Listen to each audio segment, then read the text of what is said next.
Bonjour, bonjour à tous et à toutes. Bonjour, je vous salue dans le nom de Jésus, lui qui est notre Seigneur et notre Sauveur, le seul qui a été capable de vaincre la mort, le séjour des morts.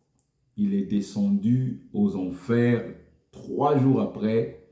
Il a récupéré la clé de la victoire et il a donné la clé à son épouse. Il a sorti l'épouse par le sang et l'eau lorsqu'on a percé son côté, comme lui-même avait fait coucher Adam pour sortir son épouse par la côte. De cette côte qui a été percée est née donc son épouse qu'on appelle aujourd'hui Église avec grand E. Il est le chef de l'Église. Il est le chef suprême. C'est lui qui a la vie éternelle en lui. De lui sortent des fleuves d'eau vive, coulent en lui. Et quand il parle, Jésus, devant le puits, dans le livre de Jean 7, 37, il dit, celui qui a soif, Jésus cria devant le puits, celui qui a soif, qui vienne boire des fleuves qui coulent en lui. Des fleuves d'eau vive. Celui qui croira, de lui sortira et jaillira des fleuves d'eau vive. Jésus lui-même, ce sont des fleuves d'eau vive. La Bible dit qu'il est l'agneau qui siège à la droite de son Père. Dans le livre d'Apocalypse 22, il est écrit que Jésus, il est donc ce fleuve qui donne la vie. Mon frère, j'espère que tu as passé une très bonne journée ou encore j'espère que tu vas passer une excellente journée si tu suis cette vidéo le matin. Notre Dieu est puissant, notre Dieu est roi. Il vient dans nos maisons pour nous éclaircir sa vision. Il éclaircit donc sa doctrine. Alléluia! Alléluia! Louez l'Éternel. Tous les matins, tu loues sa bonté. Et tous les jours, les nuits, tu loues sa fidélité. La nuit, tu loues sa fidélité parce qu'il t'a gardé, il t'a donné ce qu'il avait fait comme promesse pour ta journée. Le matin, tu loues sa bonté parce que la nuit, il a combattu pour que toi, tu sois vainqueur. Je loue le Seigneur pour sa bonté le matin. Je le loue pour sa fidélité la nuit. Lui qui est le très haut, excellent, très haut, Seigneur Saint-Esprit, Seigneur Jésus, puissant maître, puissant guerrier. Aucun autre guerrier n'est plus puissant que toi. Toi qui as créé les cieux et la terre, tu étais au commencement et tu es à la fin. Tu es le premier-né d'entre les morts. En toi jaillissent les sources d'eau vive. En toi jaillit la vie éternelle. En toi jaillit la faveur divine. En toi jaillit la sagesse. En toi jaillit l'intelligence. En toi jaillit le Saint-Esprit. En toi, Père, jaillit toute chose. La lumière qui éclaire le monde. En toi jaillit la saveur qui donne du goût au sel que je suis. En toi jaillit la douceur. Je rends grâce à ton nom pour cette grande et merveilleuse journée. Je rends grâce à ton nom pour la destinée qui est la tienne et la mienne. Nos destins se sont unis. Tu t'es uni en nous afin que, Père, nous puissions pratiquer et vivre pleinement ton royaume ici sur la terre. Nous te disons merci. Merci Seigneur d'avoir rempli nos cœurs, d'avoir mis un dépôt de paroles qui nous permet de bien marcher, de faire attention et de sortir des milieux des méchants. Je rends continuellement grâce à toi, car tu m'as donné la capacité d'avoir part à l'héritage des saints dans la lumière. Tu m'as justifié, tu m'as rendu capable d'être saint aujourd'hui. Tu m'as saisi et tu m'as transporté dans le royaume du Fils de ton amour, en qui j'ai la rédemption et la rémission de tous les péchés. Grâce au sang de Jésus, j'ai reçu la vie. Par ce sang, j'ai reçu le Fils en moi et j'ai reçu la vie. Le Fils étant en moi, j'ai reçu la vie. Ma vie a complètement changé. Tu as changé ma vie. Tu as bouleversé ma vie. Et aucune chose de ce monde ne peut me faire tomber, car tu es plus puissant que toute chose sur cette terre.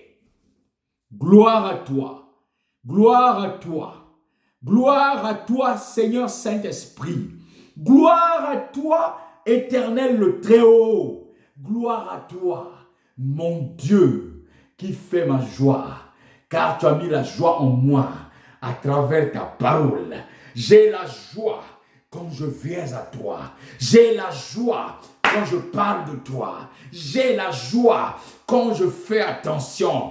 Grâce au Seigneur Saint-Esprit que tu as installé en moi, qui me couvre maintenant et qui me conduit. Je bénis ton nom, car la couronne m'est réservée. Tu m'as réservé une couronne. Et oh Père, je cours vers le but. Je veux atteindre ce but. Arracher cette couronne afin que je sois assis sur un trône. Père, afin que je récupère ma récompense. Je rends grâce à toi, grâce à ton nom. Que ton nom soit béni, que ton nom soit élevé, que ton nom soit sanctifié. Dans le nom de Jésus. Amen. Amen. Amen. Nous sommes aujourd'hui le 17 octobre 2019. Nous poursuivons notre série sur le cœur de Dieu. Nous avons vu le tome 1, le tome 2 qui parlait du cœur affermi par la grâce divine. Aujourd'hui, nous allons voir ce qu'on appelle le cœur, le fruit du cœur. Le fruit du cœur. Le fruit que donne ton cœur. Alléluia. Ce fruit-là que donne ton cœur détermine en toi la présence de Dieu. Ce n'est pas le bruit. Ce n'est pas les histoires d'achat. Tu achètes, tu fais ça pour rassembler des gens. C'est bien. Tu le sais, mon frère, je te parle clairement et dans toute la vérité. Ce n'est pas le semblant qui va t'emmener avec la présence de Dieu dans son royaume. Si tu continues à faire semblant, si tu continues à t'occuper des hommes sur la terre pour marquer, faire la marque sur toi, une attention particulière, tu as tapé à côté. Ressaisis-toi, offre ton cœur à Jésus-Christ de Nazareth. Si tu suis cette vidéo et que tu n'as véritablement jamais offert ton cœur à Jésus, fais avec moi cette confession de foi. Fais avec moi cette confession de foi. Dis, excellent Père, je viens à toi tel que je suis. T'offrir mon cœur. Prends place dans mon cœur. je te demande pardon de tout le mal que j'ai pu commettre. Aide-moi à avancer. Aide-moi à avancer et à mettre mon cœur à ta disposition. Viens t'installer dans mon cœur. Emmène en moi la nouvelle naissance que donne le Saint-Esprit. Merci Seigneur, car je t'accepte aujourd'hui comme Seigneur et Sauveur de ma vie. Pardonne-moi de tout le temps que j'ai perdu. Je t'ouvre mon cœur et j'ouvre la porte de mon cœur afin que tu rentres et tu t'installes. Gloire à toi, Père, au nom puissant de Jésus-Christ de Nazareth. J'ai confessé que tu es mon seul Seigneur et Sauveur, Jésus-Christ, le Christ du Seigneur. Amen. La confession de foi dépend de ton cœur. La confession de foi ne dépend pas des hommes et des femmes qui te regardent. Car tu connais mieux que tous ceux qui sont dans le monde ce que tu fais. Si tu veux être réellement en Jésus, si tu veux être réellement apte à servir Christ, même si devant l'église, devant les gens, tu as dit j'accepte Jésus, je laisse le péché ainsi de suite et que tu n'as jamais laissé, ça veut dire que ta confession de foi n'est pas correcte, elle n'est pas vraie. Il n'y a personne sous le ciel, sur la terre, dans le monde entier, dans les eaux, qui ayant rencontré le Seigneur Jésus et demeuré le même. Il n'y en a pas. Il n'y en a pas. Il n'y en a pas.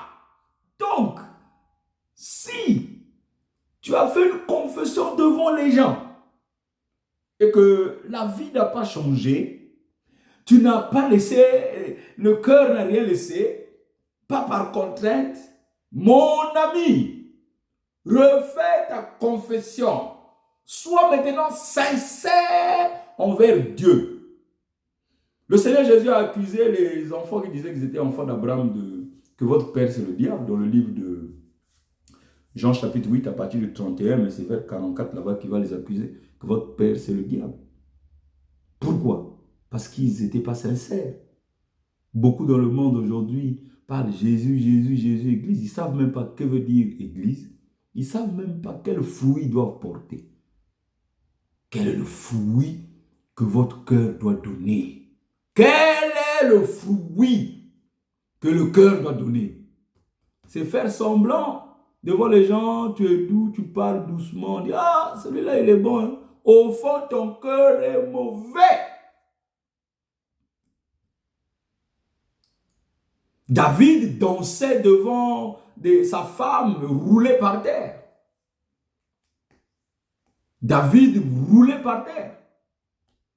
Les gens pouvaient penser même que son cœur est mauvais, qu'il est voyou.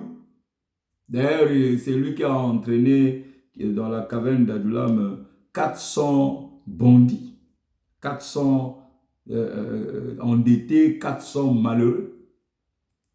Et quand il dansait, mon ami, sa femme avait honte. Pourquoi? Parce que le cœur de la femme n'était pas bon. Quand la Bible dit quoi? Si tu as honte de moi devant les hommes, j'aurai honte de toi devant mon Père. Or, ce qui se passe aux chrétiens, c'est quoi? Vous regardez toujours les yeux des hommes. Au lieu d'aller même vers un frère qui ne connaît pas Christ, de l'approcher, vous regardez, non, j'ai honte, je ne sais pas comment parler, comment l'approcher. Et la peur vous courbe. La peur vous courbe. Elle vous saisit. Incapable. Et vous êtes incapable, chrétien. Vous êtes incapable, chrétien de maison. Chrétien de maison d'église. Bon, on va à la synagogue et on sort, on prend sa voiture, on va à la maison. Chrétien. Tu es quel chrétien? Quel est le fruit que que tu portes? Quel est le fruit que tu portes, mon ami? Quel est le fruit que ton cœur porte? Puisque tu te dis que tu as accepté Jésus comme Seigneur et Sauveur, le pasteur là, il déconne, il parle du cœur, mon cœur est à Jésus. Oui, oui. Mais comment tu vas reconnaître quand ton cœur est à Jésus, c'est pas le fruit? Je ne parle pas des fruits, je parle du fruit. Je te parle du fruit. Quel est le fruit que tu portes? Que dit la Bible? Que dit la Bible? De quoi est donnée la nouvelle naissance? Comment la nouvelle naissance arrive en toi? Jean-Baptiste dit que moi je vous baptise d'eau. C'est un baptême de quoi? D'engagement. C'est tout. Ce n'est pas un baptême qui sauve. Si le baptême l'a sauvé, on s'arrêtait à Jean-Baptiste, terminé. Tu rentres dans les eaux de baptême, tu es sauvé. Il y a quel problème? Oui ou non? Pourquoi encore une suite? Si quelque chose a bien réussi et parfait, pourquoi changer? Beaucoup de gens pensent que le fait de passer par... J'ai été baptisé, j'ai pris ma première communion, le sacrement, le ceci, cela. Et... Ah, mon frère, je ne sais pas. Je ne sais pas ce que tu fais. Moi, je ne sais pas. Mais Dieu connaît, lui, il sait toutes choses. Il dit, celui qui viendra après moi, je ne suis même pas digne de délier les sandales, les souliers de son pied. Je ne suis même pas digne de ôter ses souliers. Je ne peux pas ôter ses souliers et le baptiser. Je ne peux pas, je ne suis pas digne. Lui, il vous baptisera de quoi? Du Saint-Esprit et du feu. Mon ami, toi tu crois que tu peux régner avec ton baptême d'eau? On t'a dit que Dieu est charnel. Tu es là, tu dis, oui, allons à l'église, soyons mollo, machin. Lui, il exagère aussi. Hein? Oui, moi je sais, dans vos maisons, vous parlez que moi j'exagère. Mais c'est ce que Dieu m'a donné comme don. C'est de parler. Parler à ton cœur. Pour que tu puisses évoluer. Je ne suis pas venu pour t'accuser. Je viens te donner les clés. Comment faire pour avancer? Pour que nous soyons nombreux. Je ne peux pas avoir quelque chose de sagesse et je suis là comme ça. Je garde ça pour moi. Ah, quel serviteur de Dieu. Servir, c'est quoi? Être plus petit, servir. Donner. Souffrir pour les autres. Souffrir de nuit. Comment écouter la révélation de Dieu pour donner? Il y a plus de plaisir à donner qu'à recevoir. Excuse-moi. Excuse-moi. Il y a plus de plaisir à donner qu'à recevoir. Oui ou non? Oui ou non? Il y a plus de plaisir à donner qu'à recevoir. Oui ou non? C'est pas ça? C'est pas comme ça? Oui ou non? Et donc, le cœur, donc le fruit que donne ton cœur. On va lire le livre de Psaume, chapitre 92. Je l'avais déjà ouvert pour toi. À partir du verset 13. Écoute, dans cette version Esprit et vie, qu'est-ce que dit la Bible? À partir du verset 13. Il est écrit ici, dans toutes les Écritures, conforme à la parole de Dieu. C'est la parole de Dieu qui vient à toi. Ça c'est la parole de Dieu. La Bible dit que si vous demandez en mon nom, vous le recevez.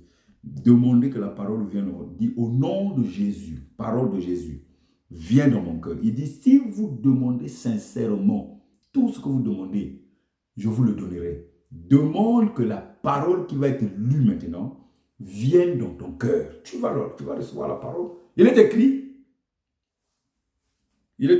excusez-moi, les justes croissent comme le palmier.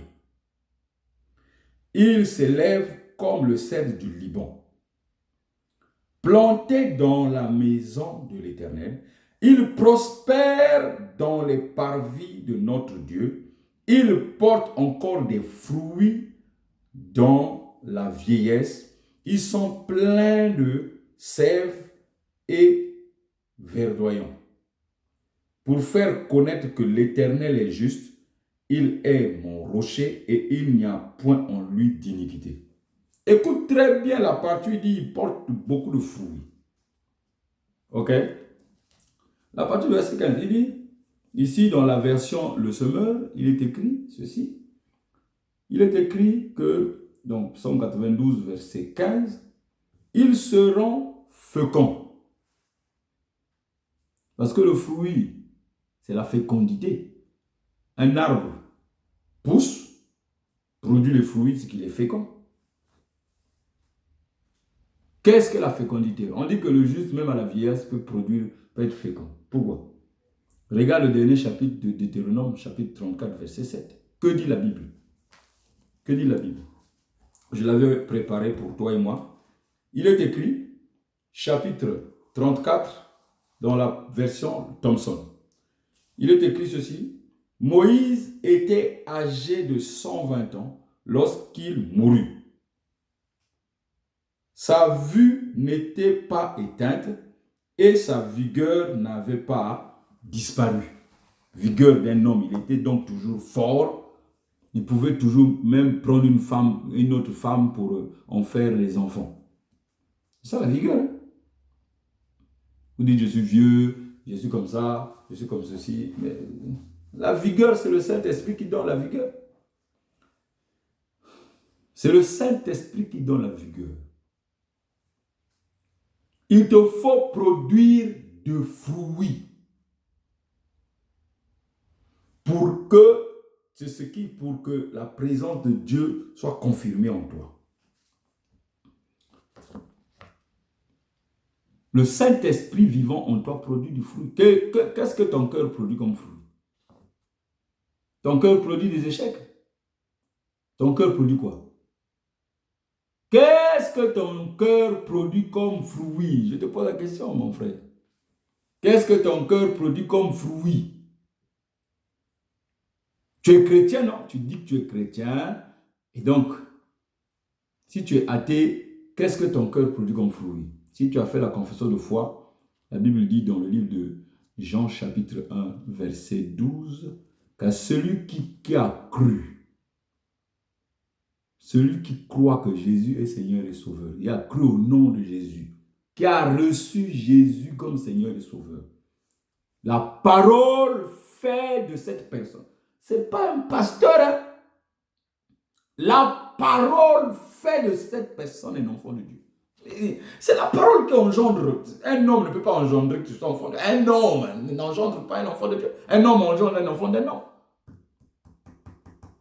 La parole de Dieu, Jean chapitre 1, au commencement était la parole était avec Dieu et la parole est Dieu.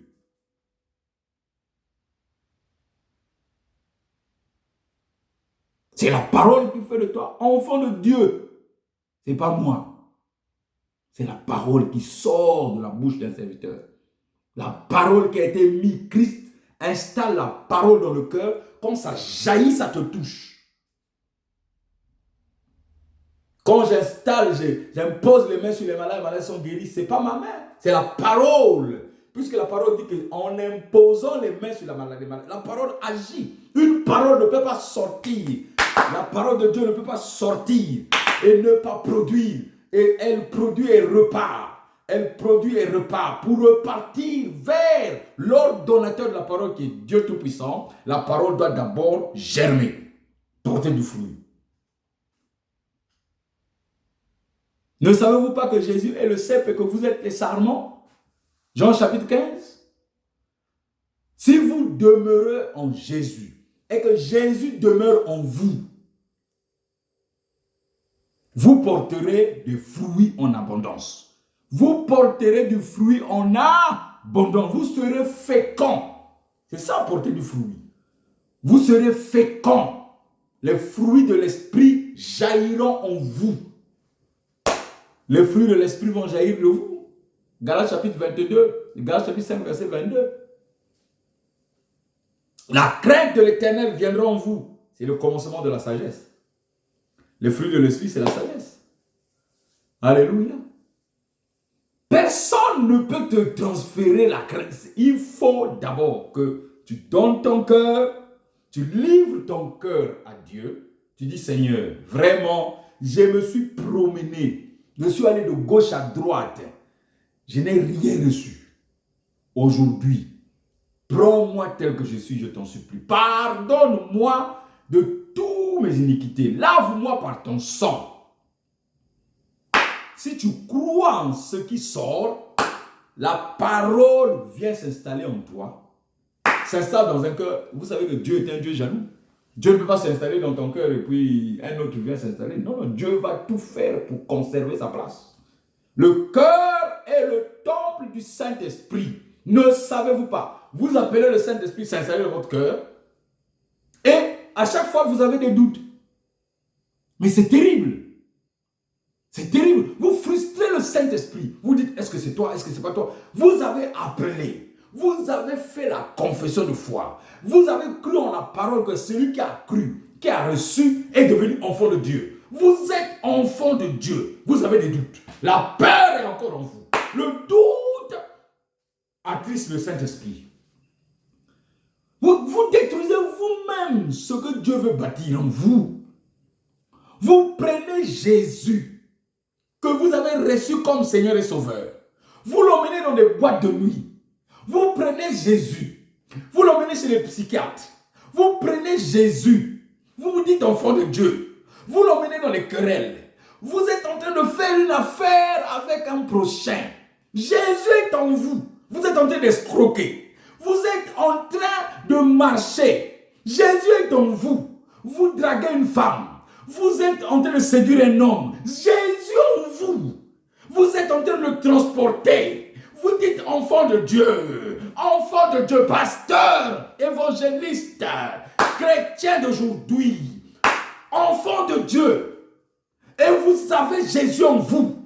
Vous montez. Jésus est en vous. Devant Jésus, vous êtes en train de monter. Votre conscience est tranquille. Votre conscience est que vous montez. Ah, Jésus n'est pas en vous. Jésus n'est pas en vous. La Bible dit, n'attristez pas le Saint-Esprit. Oh, mon frère, pose-toi quand même des questions. Est-ce que Jésus est en moi? Quand tu es seul devant ton miroir, devant la Bible, ouvre la Bible, ouvre la Bible. C'est la bouche de Dieu. Ouvre la Bible. Ta vie va changer. Dieu peut transformer ta vie. Dieu peut te saisir. Dieu ne tient pas compte des temps passés. La Bible dit, si quelqu'un est en Christ, la personne devient une nouvelle créature. Les choses anciennes vont passer, condamnées à la croix là-bas. Le vieil homme sera condamné. Et tu deviendras une nouvelle personne. Le Saint-Esprit viendra en toi, habiter en toi, te conduire, te guider, te donner des conseils, la sagesse et l'intelligence. Si ces choses-là ne sont pas en toi, le fruit n'est pas en toi. Le fruit, c'est la fécondité. C'est le Saint-Esprit en toi. Et ce que le Saint-Esprit est en toi produit un fruit nouveau. Il produit un fruit nouveau. Jésus est le cep. Vous êtes des sarments. Entre vous, le sarment et le cep, il y a ce qu'on appelle la sève. C'est le Saint-Esprit. Il dit que vous porterez beaucoup de fruits si vous demeurez en moi. Demeurer en Jésus, c'est quoi? C'est demeurer dans sa parole. Ce n'est pas lire la Bible de Genèse à Apocalypse. C'est craindre Dieu. La crainte de Dieu est le commencement de la sagesse. Demeurer en Dieu, demeurer dans ma parole, c'est craindre Dieu, lire la parole, la pratiquer. Au fur et à mesure que vous envoyez un dépôt de parole, ça change la vie. Au fur et à mesure que le dépôt s'installe dans le cœur, chaque jour, si le dépôt s'installe dans ton cœur, tu verras ta vie en train de changer. Les choses que tu aimais faire du monde, tu vas commencer à avoir un dédain. Au fur et à mesure, si tu es malade, mourant, le médecin te met un médicament. Pourquoi il te prescrit un traitement? C'est qu'au fur et à mesure, il met un dépôt pour tuer le microbe, pour tuer le cancer, pour tuer la maladie. Et là, c'est Jésus maintenant te met la parole. Tue la maladie en toi, tue le péché en toi. Et Jésus tue la paresse. Jésus tue la honte. Jésus tue le doute. Jésus tue la peur. La peur est tuée par la parole. La parole tue la peur. La parole tue la paresse. La parole vient tuer ton esprit qui était mauvais. Change ton cœur. La parole.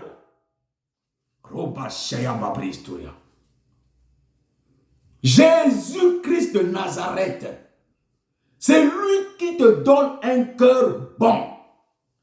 Aucun homme sur la terre, quels que soient les conseils du monde, aucun homme sur la terre ne peut te donner la vie. Jésus te parle par sa parole. Je ne viens pas pour te séduire, mon frère. Je n'ai rien à gagner avec toi.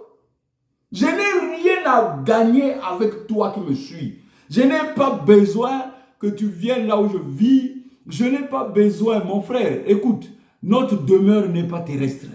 Notre demeure est du ciel. Moi, je ne sais pas si vous avez compris la vision de Jésus, la vision de Dieu. La vision de Dieu, ce n'est pas être stagne.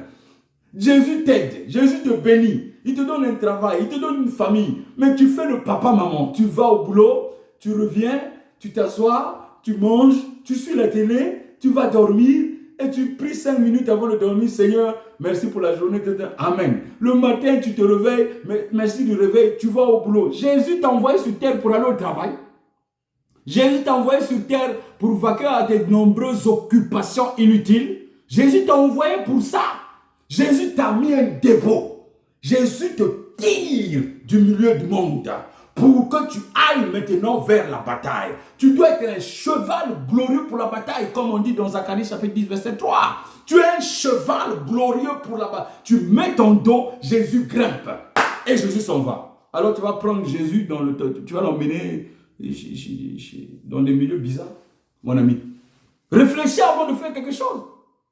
Garde ton cœur loin de toute autre chose, car de lui sort la source de la vie. À travers le cœur, les âmes seront sauvées. Ta famille sera sauvée à travers ton cœur. Garde ton cœur. Aie la foi, même si tu es combattu dans la famille. Aie la foi qu'à travers ton cœur, beaucoup de personnes seront sauvées. Ceux que Dieu appellera aussi grand nombre qui viennent de loin aussi seront sauvés. Car la promesse est pour toi. Elle est aussi pour tes enfants et pour ceux qui sont au loin, en aussi grand nombre. Mon frère, que tu vives, que tu meurs, si tu gardes ton cœur loin de toute autre chose, cela va produire beaucoup de fruits en abondance. Parce que le cœur de Dieu est venu se mailler avec ton cœur. La parole de Dieu qui est le cœur vient s'installer, jaillit en toi une lumière. Les choses ne peuvent plus être les mêmes. On ne peut plus te tromper. Le discernement vient là-bas. On ne peut plus te dire n'importe quoi. Le discernement est là. La sagesse arrive. Tu ne peux plus marcher par la chair, tu marches par la foi. Même si les gens disent que tu es chômeur,